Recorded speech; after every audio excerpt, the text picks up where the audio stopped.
President William Ruto has nominated Noordin Haji, the Director of Public Prosecutions, as the Director General of the National Intelligence Service, NIS.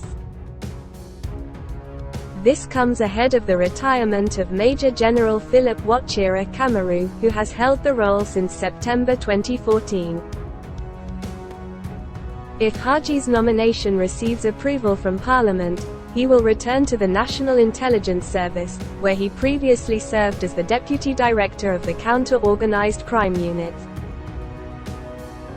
Following the vetting process by the Defence and Foreign Relations Committee of Parliament, Haji will be officially appointed to the position by the President.